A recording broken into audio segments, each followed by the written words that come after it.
Well, let's jump on into the next team over here, the Cleveland Indians. Now, last season they went over 91 by 2 wins. This season they're setting the bar down a little bit, down to 85 and a half. Now, the big deal around this team is Kluber and them trading Kluber. And what's the big deal? Kluber set out, he had a rocky season last year. I don't think they really missed him last year. They went over by 2 wins. I don't see no real reason to set the bar down, amongst other things that's going on over there. But the guys over there favored the under 85 and a half on this team right here. Now, Cleveland's Indians, too streaky of a team, man. I like teams that either you good on the road or you good at home. You can't do both, and all kinds of crazy different volatility is at its highest to me when I bet the Indians. So I kind of shy away from this team at all costs. But these Indians right here, what you think about them, Joey? So I really don't mind the trading of Kluber because they do have a solid rotation in Bieber, Clevenger, Carrasco, Aaron Savali, and then they also have Zach Plesac, who he's 25 years old, 3.81 ERA last year, 1.23 WHIP, 88 Ks and 40 walks and 115 innings. So he pitched really well last year. And their bullpen, again, Brad Hand, Emmanuel Clace, Oliver Perez, their bullpen is very good, but they did it with deception. They had the third best ERA last year, their bullpen. So I really don't mind the Kluber to get rid of Kluber. Now their bats, they got Lindor, obviously, Oscar Mercado, Carlos Santana, Jose Ramirez. Boom. First four is good. Now they got Franmil Reyes last year from the Padres. I know they added Domingo Santana and Delino DeShields. So after you get to 1, 2, 3, 4, that's where and they added Cesar Hernandez from the Phillies. But after 1, 2, 3, 4, that's where the question marks in the lineup come about. But I do think so. I have my projections has them winning 86 games, 76 losses. I think they'll compete up in the division, but I think it's the Twins' division to lose. That's the way I'll say it. Man, you've been coming. Your projections are really tight on that line, man. Can we borrow that? Now, Parlay Papi. Now, people are saying this team right here, like the clubhouse is throwing in the towel just because they got rid of Kluber. I don't see that as a big determining factor on how far they're gonna go. I'm a stern believer in these guys in the clubhouse make these decisions. They don't just make them blindly. They got reasons behind this kind of stuff. And Kluber goes. I think they on that part. I don't think it hurts them that bad. But I don't see them winning the AL Central. What do you think, Papi? Yeah, I don't know what anyone's talking about. I mean, this is a pretty decent pitching staff. And remember Kluber, who's injury prone, getting into the middle of the 30s, age where you want to start fading pitchers where they lose a lot of velocity, a lot of spin.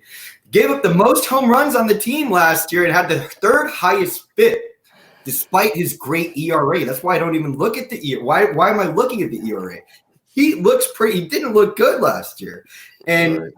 The thing here that's a little bit trickier is with Carrasco. He's a complete coin flip with the cancer thing, the injury preseason, constant issues, susceptibility. I kind of take him out of the equation because to me, that is volatile. That is volatility at its finest. Somebody like Carrasco is a great pitcher on the roster. It's just tying up money and it's tying up space. He's going to be on the IL pretty soon because something's going to go wrong. But like I said, or like Joey was saying, Plesac still needs to prove himself. Young guy, but still needs to be better. Clevenger, Beavers Valley, a couple of plug-and-play guys and fighting for a fifth spot. We have Ethan Hawkins, Daniel Espinosa, and Tristan McKenzie. And I think that those three pitchers, that's a good start here to be in one of those fifth rotation spots, taking over a position like somebody of Carrasco and having trading pieces to get bigger bats like we were just talking about.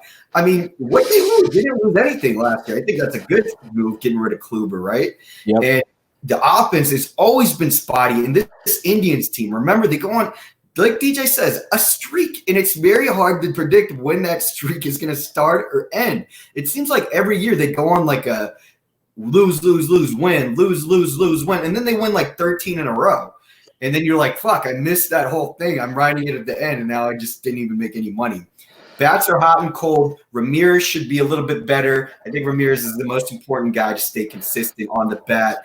And it's a pretty weak lineup. It's like the St. Louis Cardinals, right, of the NL Central, right? The AL Central, we could have an analogy with the St. Louis Cardinals, right, in the AL. Because it's all dependent on that pitching staff.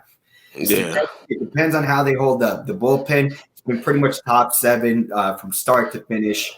So I actually think that they probably do go over that total. I think that it's kind of the same team. And I think they have pieces now that they can trade to get a better position player. Like the Shields, what the fuck? I mean, he's a great defensive guy, you know? But I think this team's going to be doing the same thing the Indians always do. Perennial contender with the Twins. Yep. And if they're not in it, I would expect them to trade Lindor before the deadline. Exactly. And that's an important point because Lindor can be worth a lot to some other team. They could get a lot in return there. Absolutely. Yeah, so they can make they got everything covered and make some moves during the season. They got options. But I'm almost high on these Indians. You know, now we're talking about it more. They've got something going on here. If we could jump on, like you said, we could jump on the right streak at the right time. You know, it's like by the time I jump on them, you know, I might get burned and then I back away and I keep my eye on them and I'm like, oh man, I've been on them on the wrong time.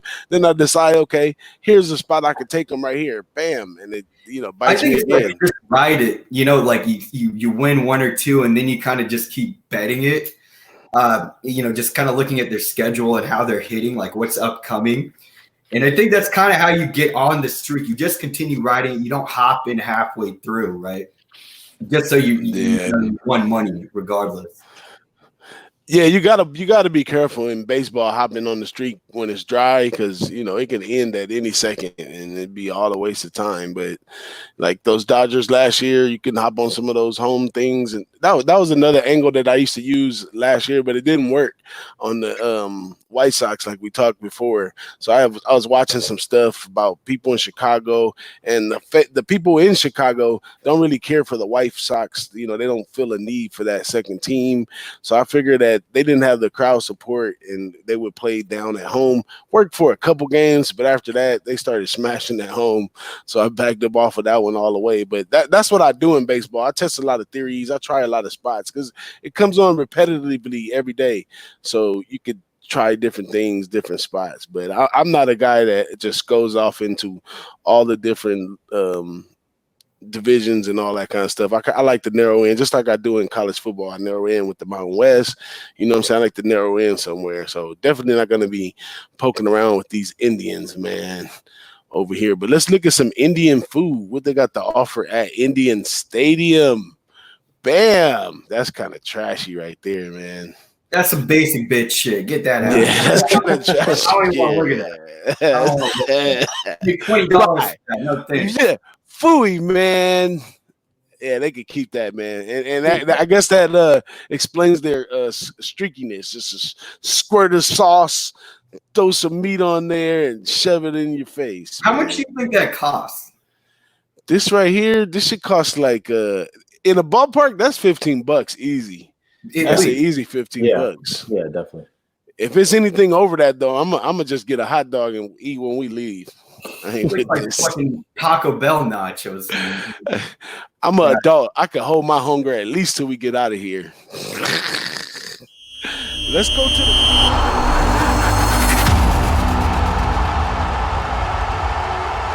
Who-Bangin Sports Talk. What up, now? Don't forget to subscribe, like, and share.